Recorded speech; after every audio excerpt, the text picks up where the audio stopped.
Ang kwentong ito ay hango sa totoong buhay. Karanasan ito ni Listo. Taong 1964, Tumaini, Isabela.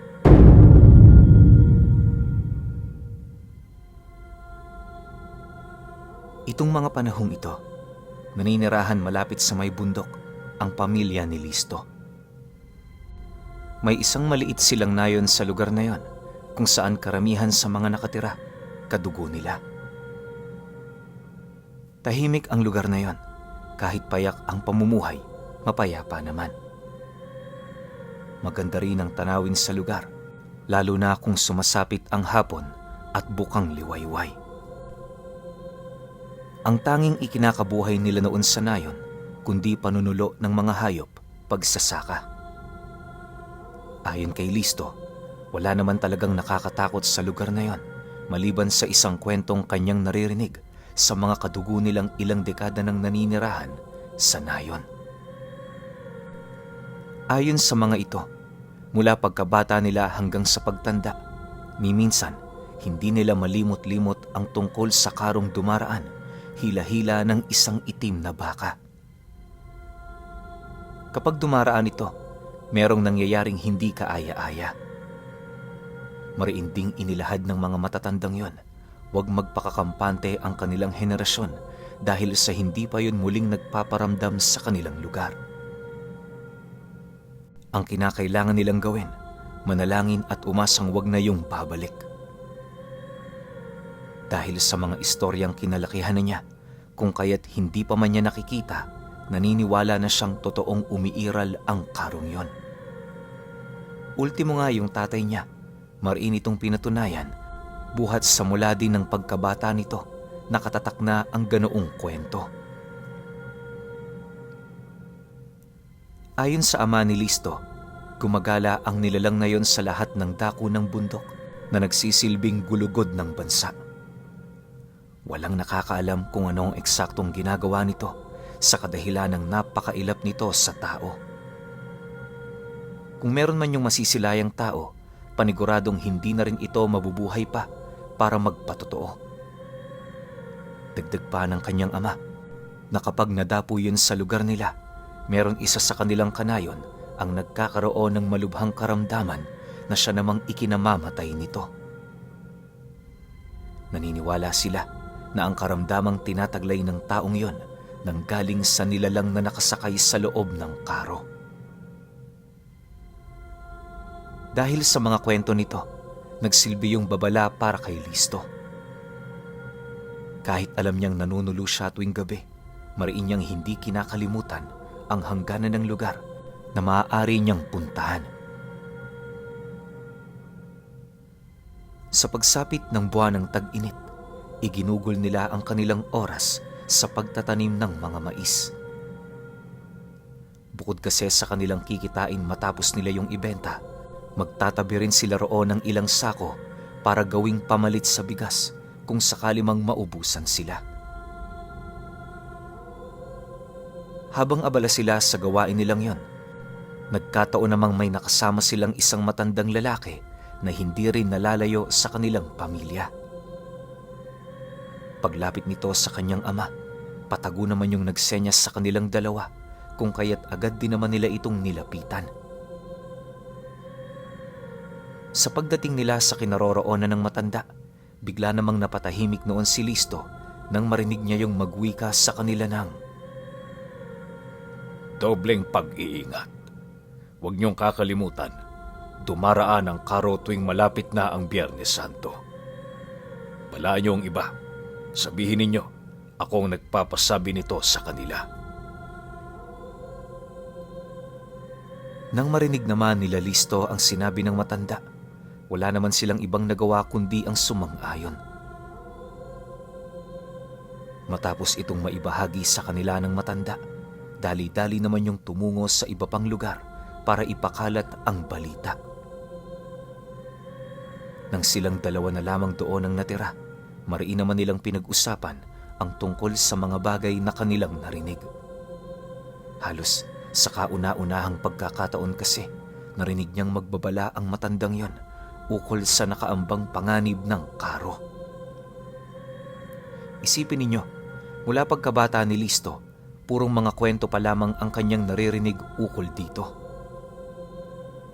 Pagkaraan ng 15 taon, yon ang kauna-unahang narinig niyang nagbabala ang matanda. Dahil sa matinding pagkabahala, hindi niya noon mawari kung ano ang kanyang gagawin. Sa isip-isip niya, kailangan niya bang tumigil sa panunulo? Papaano ang uulamin nila? Kailangan ba talagang tuparin ang sinabi ng matanda? Ang mga katanungan niyang iyon, iilan pa lamang sa mga katanungang paulit-ulit na sumasalansan sa kanyang isipan. Nang masipat naman ng kanyang ama ang pagiging tulala niya, dahan-dahan naman siya nitong siniko, sabay wika sa kanya ng, Huwag kang masyadong mag-alala. Wala namang mangyayari. Ganyan din na nangyari sa akin noong binata pa ako. Alam mo anak, pangkaraniwan na sa matandang yon na magbabala tuwing lumilipas ang 15 taon. Hindi ko alam kung bakit niya ito ginagawa pero wala naman ako nakikita matapos niya akong balaan. Siguro, hindi lang talaga mulat ang ikatlong mata ko para sa mga bagay na yan. "Ganon ba, tay? Mabuti naman. Akala ko kung ano na eh. Ay nako, makapagtrabaho na nga." Sagot naman ni Listo. Matapos ang kanilang pag-uusap, muli nilang ibinaling ang kanilang atensyon sa kanilang trabaho. Ilang oras pa noon ang lumipas, natapos na nila ang pagtatanim ng butil ng mais. Pagkaraan pa ng ilang minutong pamamahinga, nagdesisyon na silang bumalik sa kanilang tahanan para makapagmeryenda. Sa pagsapit ng gabing yon, hindi na muna lumabas si Listo para manulo. Bagaman mariing pinabulaanan ng ama niya ang babala ng matanda, hindi ito sapat para magkaroon siya ng sapat na lakas na lumabas sa kailaliman ng gabi. Kahit kasi nais niya noong magtrabaho, parang may kung ano sa kanyang sarili ang pumipigil para gawin ito. Dahil sa ganoong pakiramdam ni Listo, minabuti na lamang niyang magpahinga sa labas ng bahay nila kasama ang tatay niya. Habang nag-uusap sila, nanatiling nakatuon ang kanilang paksa ukol sa Karo. Maraming bagay ang inilahad noon ng kanyang ama, pero lahat ito purong alegasyon at walang patunay. Nang marinig naman niya ang lahat ng yon, hindi naman niya maiwasang magtaka sa kadahilanang bakit sumasapit ang 15 taon, doon pa lamang nagpapakita ang Karong yon.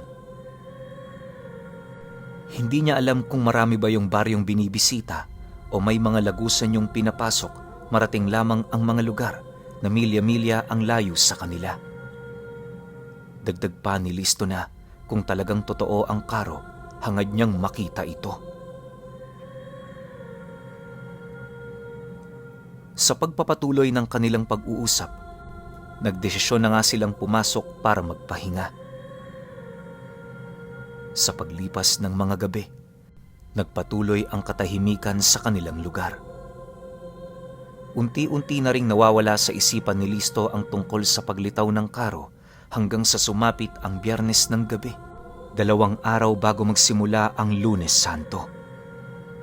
Sa pagkakatanda niya, kasalukuyan siya noong nanunulo nang marinig niya ang malakas na pag-angil ng isang dambuhalang hayop.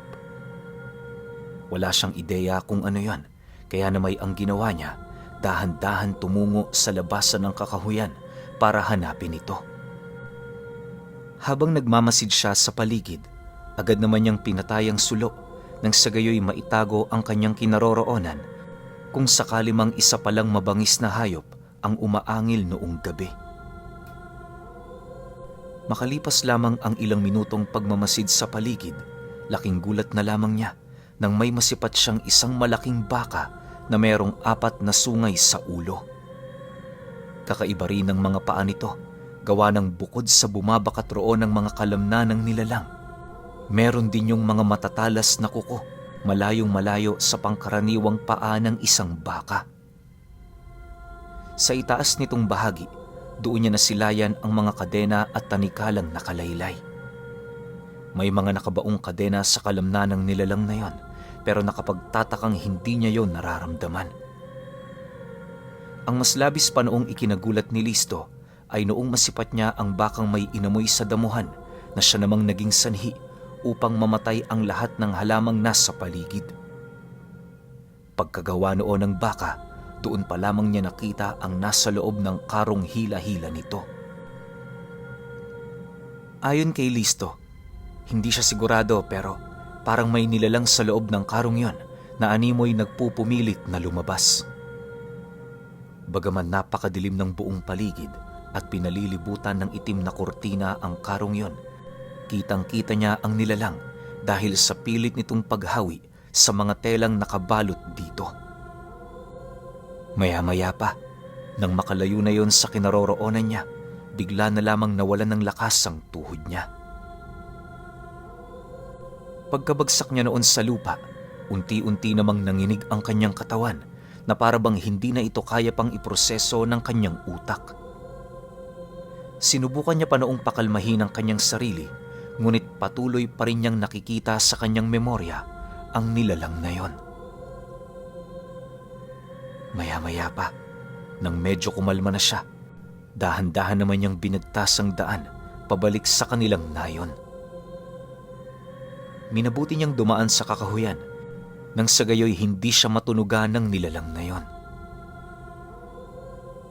Habang binabagtas niya ang daan, purong pag-aangil lamang nito ang kanyang naririnig na parabang ilang metro lang ang layo nito mula sa kanyang kinaroroonan.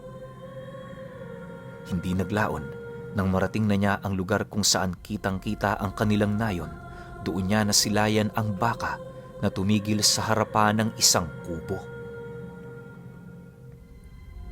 Dahil sa kanyang nakita, mariin naman niya yung pinagmasdan hanggang sa dumating ang puntong unti-unti na niyang napapansin ang pagtaas ng mga itim na kurtinang nakapulupot sa karo.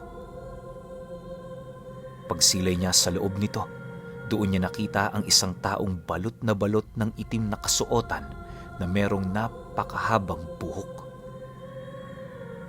Nakayapak lang din ito at animoy matagal na panahon na yung nabubuhay. Pagharap nito sa kubong pinagmamasdan ng baka, dahan-dahan naman yung naglakad papalapit na siya namang ikinabahala niya. Maniwala kayo o hindi, pagkahawak ng nilalang na yon sa dingding ng kubo, tumagos lang ito na parabang wala doong nakaharang na isang solidong bagay. Pagbalik nito sa lugar nitong pinaglahuan, doon na silayan ni Listo ang tangan-tangan nitong lalaking nakadilat ang mata at halos hindi na gumagalaw. Nang maipasok na yon ng nilalang sa karo, agad namang naglakad ang baka na parabang wala man lang nangyari. Pagpasok nito sa talahiban, bigla din naman yung naglaho na parang pula. Sa pagbalik ng katahimikan sa paligid, inabot pa ng 1 oras kakahintay si Listo sa lugar na yon bago niya napagpasyahan puntahan ang bahay na pinasok ng nilalang. Pagsilip niya sa dingding nito, doon bumungad sa kanya ang lalaking nakahiga tapos nakatingin sa bubong. Ilang minuto niya rin yung pinagmasdan ngunit hindi niya yun nasipat na kumurap ang mga mata. Nga pala, kaya nakita ni Listo ang lalaki dahil sa gaserang nakasindi malapit dito. Uso kasi noon ang paggamit ng gasera na siya namang nagsisilbi nilang paumagahan. Matapos naman niyang mapagtanto na hindi na yon normal, dali-dali naman siyang bumalik sa kanilang bahay para makapagpahinga. Habang nakahiga siya sa kanyang silid, maigi niyang pinag-isipan ang mga nangyari. Hindi mawari noon ni Listo pero pakiramdam niya, panaginip lamang ang lahat ng kanyang mga nakita. Kinaumagahan, pagmulat ng kanyang mga mata, doon niya narinig ang mga magulang niya na nag-uusap ukol sa pangyayari na naganap sa isa nilang mga kakilala. Ayon dito, natagpuan ng lalaking yon na wala ng buhay sa loob ng silid nito. Dagdag pa ng ama niya na malakas naman ang taong yon pero nakapagtatakang bigla na lamang yung namatay ng basta-basta. Nasisiguro din niyang wala yung sakit kung kaya't hindi nila mawari kung ano ang dahilan ng pagkamatay nito. Nang marinig naman ni Listo ang pahayag ng kanyang ama, hindi na siya nagdalawang isip na lumabas sa silid niya. Pagdating niya sa kinaroroonan ng kanyang mga magulang, seryoso naman siyang nagwika rito ng, "Kaya yun namatay dahil sa nilalang na nakasakay sa karo. Nasaksihan ko ito kagabi. Kayo na ang bahala tay kung maniniwala kayo pero alam ko sa sarili ko kung ano ang mga nakita ko. May kutob din akong babalik pa ito para kumuha pa ng mga taong nasisiguro kong pagkain ito." Nang marinig naman ng kanyang ama ang kanyang pahayag, bakas sa pagmumukha nito ang walang pagdadalawang isip na pagtitiwala sa kanyang mga sinabi. Matapos niyang mailahad ang kanyang mga nasaksihan, muli na naman niyang naramdaman ang panginginig ng kanyang buong katawan.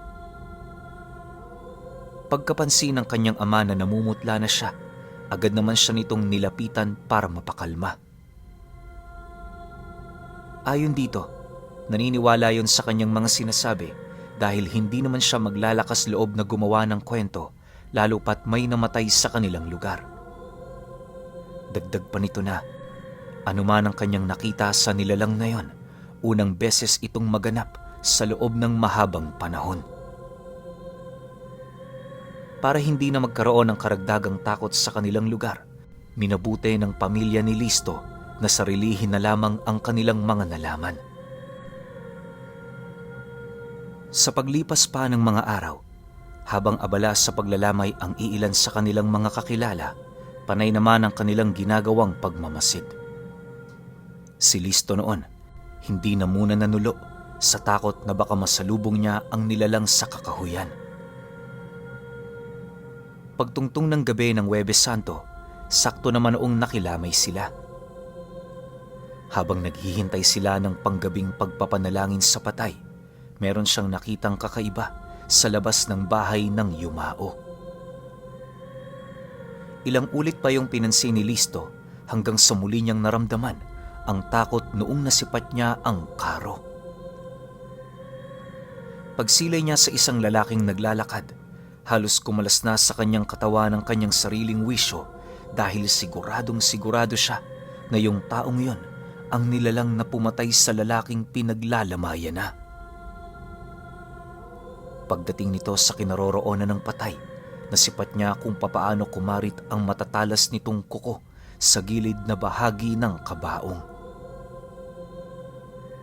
Habang ginagawa yun ng nilalang, may mga kataga naman yung binigkas na halos hindi niya maunawaan. Pero habang pinapakinggan niya ito, iisa lamang ang kanyang nararamdaman at yon ay ang matinding pagkahilo at pananakit ng ulo. Ayon kay Listo, kahit bagong-bago sa kanila ang pagmumukha ng nilalang na yon, nakapagtatakang hindi man lang yung kinausap ng pamilya ng namatayan. Yung tipong parang siya lang talaga ang nakakakita nito. Makalipas pa ang ilang minutong pagmamasid, dahan-dahan namang tumitig sa kanya ang nilalang na parabang natutuwa yon sa kanyang ginagawa. Paglapit nito sa kanyang kinaroroonan, ngumisi yon na siya namang naging sanhi upang masipat niya ang maiitim nitong mga ngipin.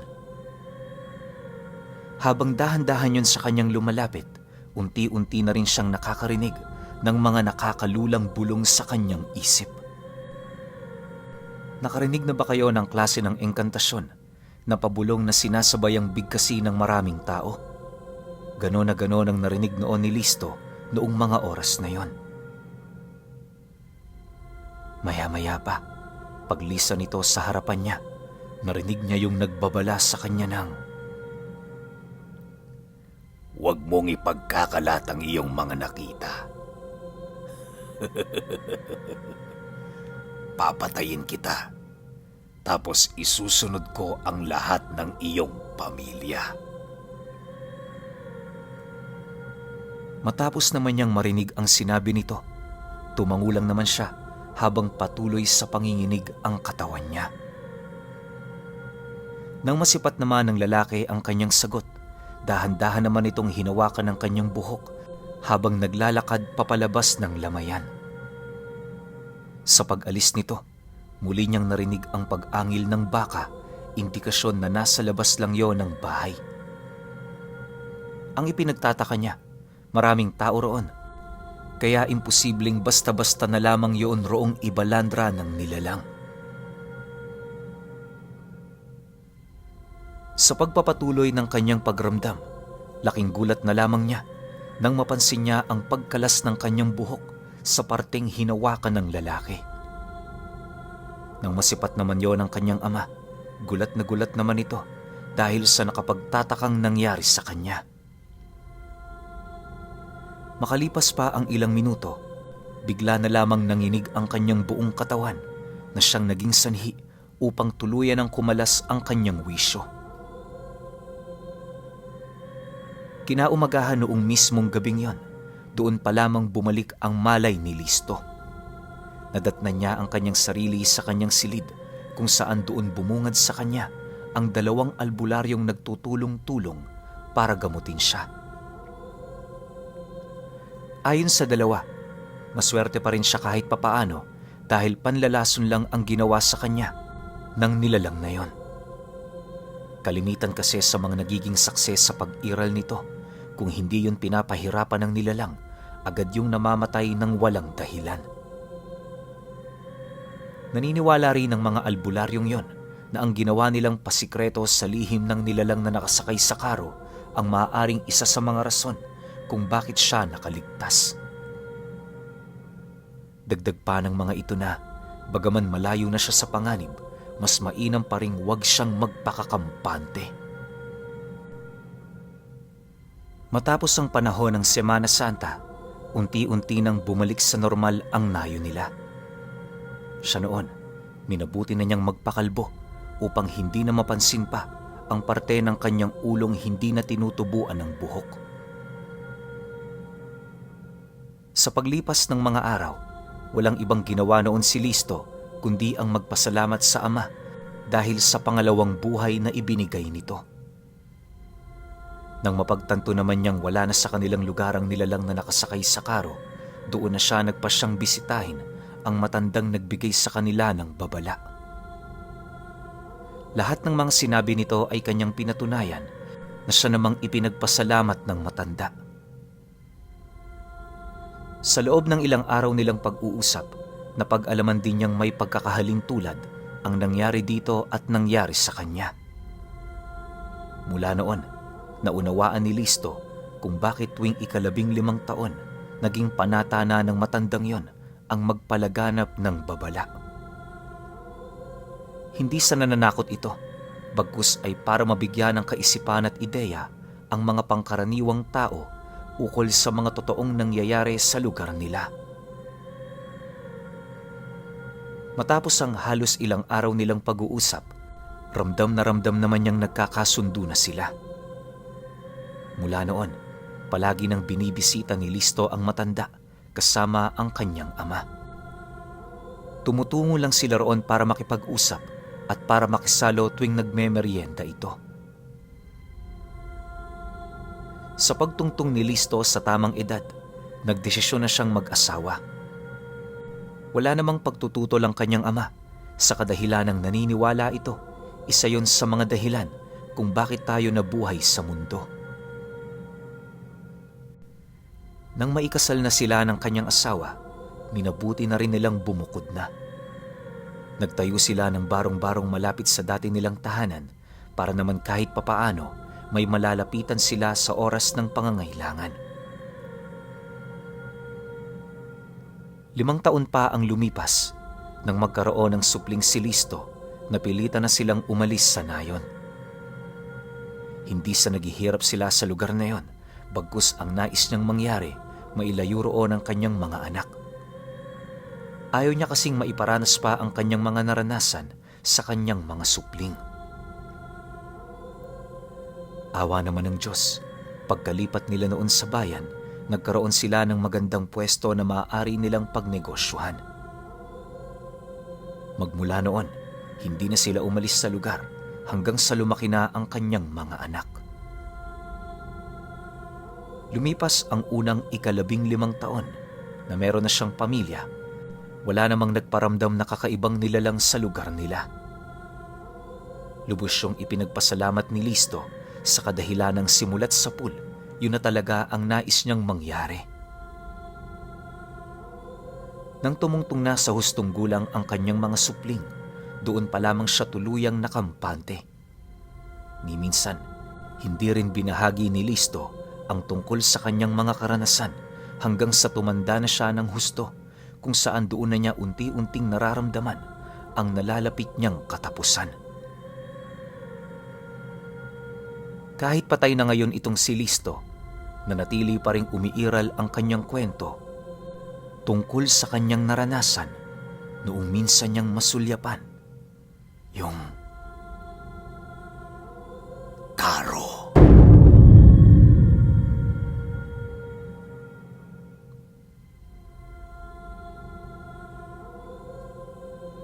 Okay, opinyon ko sa kwento. Alam nyo dun sa part na nilihim ng pamilya ni Listo yung tungkol sa nasaksihan neto ni Listo, parang nakaramdam ako dun ng parang unselfish nila. 'Di ba? Kasi imbis na ipakalat nila yung balita tungkol nga dun sa nilalang na gumagala tuwing 15 taon na nakasakay sa karo, tinago nila sa sarili nila para iligtas yung buong pamilya nila. Pero mas napabuti pa pala yun. Kasi kung ikinalat nila Listo yung tungkol sa nilalang na yun, may posibilidad na maubos yung pamilya niya. Kasi nga unang-una binalaan siya, di ba? Na huwag ipagsasabi yung tungkol sa mga nakikita niya. Pero ang tanong ko lang ngayon, bakit tuwing 15 taon lumalabas sa lugar nila yung nilalang na yun? Ano ba to? Umiikot ba to sa buong Pilipinas? Tapos taon-taon, iba't ibang lugar yung kinukuhanan niya ng buhay. Kumbaga, parang alay yun alay sa kanya Siguro, pwede no? Kasi 15 taon. Siguro yung cycle nito, kada buwan, 6 na buwan o 1 taon, hindi natin masasabi. May mga lugar siya, specific siyang lugar na pinupuntahan, yun nga, para kumuha ng buhay. Siguro itong kila Listo, natataon na every 15 years, dun siya nadadapo. 'Di ba? Kaya ang sabi nga nung matanda binigyan siya ng babala na tuwing 15 taon, mag-iingat kayo. Kasi lalabas at lalabas talaga yung nilalang na yan na nakasakay sa karo. Pero isa ko pang tanong ngayon, paano kaya kung kinalaban to ng mga albularyo? 'Di ba? May posibilidad na matalo nila o may posibilidad na maubos sila. Pero medyo nakakatakot ng gawin pa yung bagay na yon. Kasi nga, gada 15 taon, isang buhay lang naman yung kinukuha ng nilalang. 'Di ba? Huwag lang sanang mapunta sa punto ng yung kamag-anak nyo yung kukunin kasi masakit talaga yon, 'di ba? Pero kayo, kung may opinyon kayo sa kwentong ito, comment nyo lang sa baba. Yun lang. Hanggang sa susunod na kwento. Salamat.